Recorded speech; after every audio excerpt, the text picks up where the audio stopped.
Question, Gandhara art, Junagadh rock inscription, Milind Panho और Taxila inscription ये किससे जुड़े हुए हैं?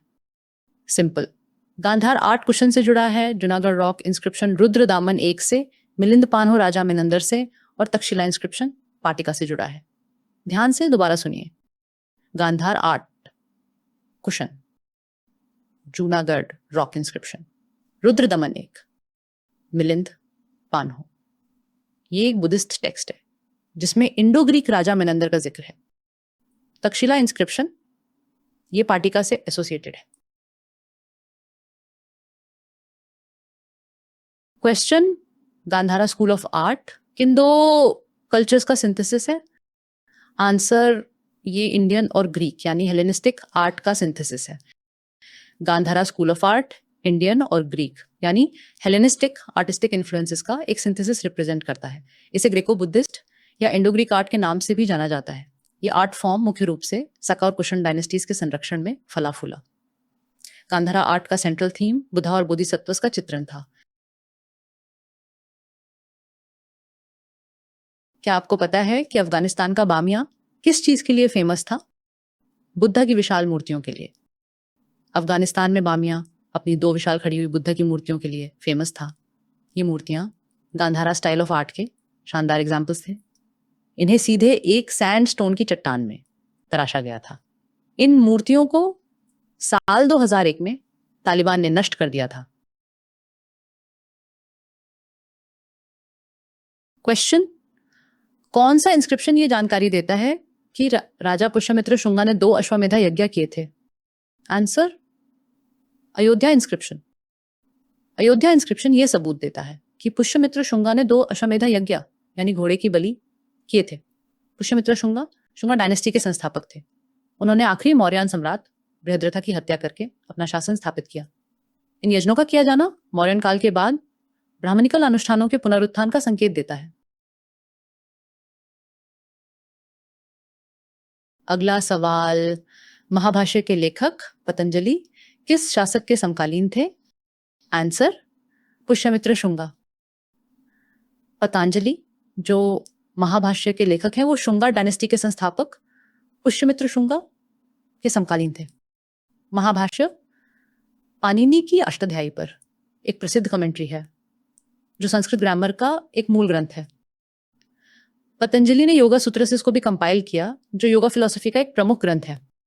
शुंगा दरबार से उनका जुड़ाव उस युग के दौरान संस्कृत और ब्राह्मणिकल लर्निंग के संरक्षण को हाईलाइट करता है। क्वेश्चन, मौर्यस के ठीक बाद सदर्न इंडिया यानी डेक्कन में सबसे शक्तिशाली डायनेस्टी कौन सी थी? Answer, Satavahana dynasty. Satavahana dynasty Mauryan empire के पतन के बाद सदर्न इंडिया यानी डेक्कन रीजन में सबसे शक्तिशाली पॉलिटिकल फोर्स थी। सतवाहना डायनेस्टी के संस्थापक राजा सिमुका थे। पुराणों में उन्हें आंध्रा कहा गया है। वो महत्वपूर्ण ट्रेड रूट्स को कंट्रोल करते थे और बाइलिंगुअल सिक्के जारी करते थे। चलो अगला सवाल देखते हैं। चालुक्यास, पल्लवास, राष्ट्रकूटास और सतावाहनास में से सबसे पुरानी डायनेस्टी कौन सी थी? सतावाहना डायनेस्टी। दिए गए ऑप्शंस में से सतावाहना डायनेस्टी सबसे पुरानी है। सतावाहनस ने लगभग लेट 2nd सेंचुरी बीसी से अर्ली 3rd सेंचुरी एडी तक शासन किया। पल्लवस लगभग 4th सेंचुरी एडी में पावर में आए। बादामी के चालुक्य 6th सेंचुरी एडी में उभरे और उनके बाद 8th सेंचुरी एडी में राष्ट्रकूटास आए। क्वेश्चन, सतावाहनस की राजधानी कहां स्थित थी? आंसर, उनकी प्राइमरी कैपिटल प्रतिष्ठाना यानी मॉडर्न पैथान थी और अमरावती एक और प्रमुख केंद्र था। सतवाहनस की प्राइमरी कैपिटल महाराष्ट्र में प्रतिष्ठाना यानी मॉडर्न पैथान थी। अमरावती एक और महत्वपूर्ण पॉलिटिकल और कल्चरल सेंटर था जिसे कभी कभी उनकी शुरुआती राजधानी माना जाता है। राजधानी का चयन डेक्कन प्लेटो पर उनके कंट्रोल को दर्शाता है। उनका शासन महत्वपूर्ण आर्किटेक्चरल योगदान के लिए जाना जाता है, खासकर अमरावती स्तूपा के लिए। क्वेश्चन, किस शासक के लिए एक ब्राह्मणा यानी अद्वितीय ब्राह्मणा का टाइटल इस्तेमाल किया गया था? आंसर, गौतमी पुत्र शतकर्णी के लिए इस्तेमाल किया गया था। एक ब्राह्मण यानी अद्वितीय ब्राह्मण या ब्राह्मणों का रक्षक का टाइटल सतावाहना शासक गौतमी पुत्र शतकर्णी के लिए इस्तेमाल किया गया था। इस टाइटल का जिक्र उनकी माँ गौतमीपुत्र बालाश्री के नासिक इंस्क्रिप्शन में है। ये पारंपरिक 4 वर्ण व्यवस्था को बनाए रखने के उनके प्रयासों को हाईलाइट करता है। गौतमीपुत्र शतकर्णी को सतावाहना डायनेस्टी के सबसे महान शासकों में से एक माना जाता है। नेक्स्ट क्वेश्चन, क्या सतवाहना राजाओं ने लिटरेरी राइटिंग्स के लिए संस्कृत और प्राकृत के विकास को बढ़ावा दिया? आंसर, हाँ, उन्होंने दोनों भाषाओं को सक्रिय रूप से बढ़ावा दिया, जिससे उस दौरान उनका विकास हुआ। इसलिए रीजन असर्शन का सही एक्सप्लेनेशन है। सतवाहना काल के दौरान प्राकृत और संस्कृत दोनों भाषाओं को संरक्षण मिला और उनका विकास हुआ। सतवाहना राजाओं ने इन भाषाओं के इस्तेमाल को लिटरेरी और ऑफिशियल पर्पसेस के लिए बढ़ावा दिया।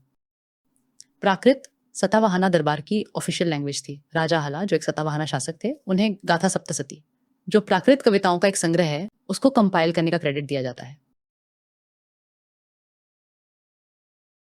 ये प्रीवियस ईयर क्वेश्चंस एंशिएंट की क्लास का एक सैंपल है। पूरी क्लास 1 सितंबर से वेब पोर्टल पर आएंगी। Please like, share and subscribe. Thank you so much.